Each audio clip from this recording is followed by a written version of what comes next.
Good afternoon, Fiona. Good afternoon, Peter. Thank you for joining me in these COVID interviews. So today I have with me Fiona Gladhill, who is a teacher of English and drama at Five Oak High School.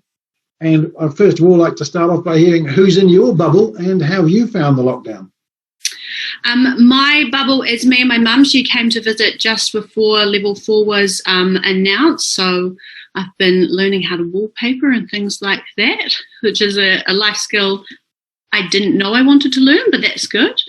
But for the most part, yeah, it's been okay. It's been okay. I've had a lot of things to be grateful for, I think, particularly as you keep watching the news here and overseas.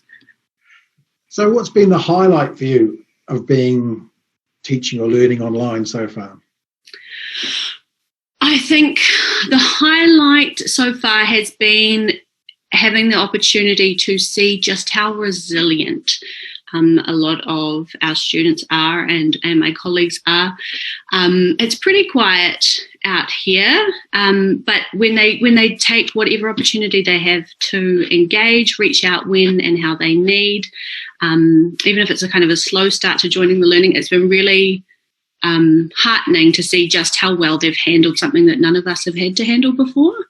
And I think there's still a lot of, it's promising that when the rest of our students are ready to join us, they will. And it's been quite an effective system for what we've needed to have in this circumstance. What have you found worked well for you?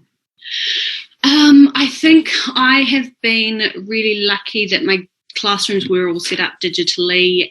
We were using a lot of these systems already. So I've again, another gratitude for that being our reality. I think particularly in English, again, very lucky to have a subject that is quite doable and accessible as a digital subject, which I appreciate is not the case for all subjects.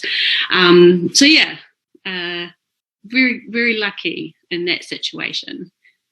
And what's been the biggest challenge? I think it has been obviously making that engagement. It's not 100% engagement, and honestly, a lot of that, what I would like is just to be able to make contact and check in with students. Like, it's not about, we're not steamrolling ahead with huge academic courses here. It's just sort of keeping touch and making sure that people have the work when they're ready to work with it. But yeah, it's not the same as being face to face, which is such a huge part of our job, and I really miss it. Do you think the experience of going through this is going to change education moving forward? I think it has forced a lot of students and teachers, not only in our environment but across the country and across the world, to be more digitally literate than we were going into this. Obviously, a lot of that has been to do with survival in this sort of instance, like keeping our courses, making them as available as possible. But I think we'll all have upskilled in a way that we can use beneficially when we return to something. What are you looking forward to when you return to your classroom or back to the school? What are you most looking forward to? Just seeing people. So much of our job is the people.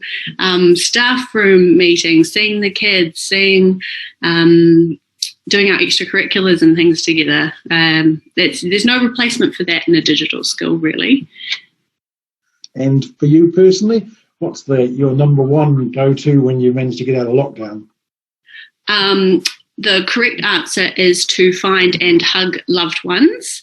But I also missed a hair appointment due to lockdown, so we need to rectify that as well. That's great. Thank you very much for joining me this afternoon, Fiona. I look forward when I can actually see you in real time.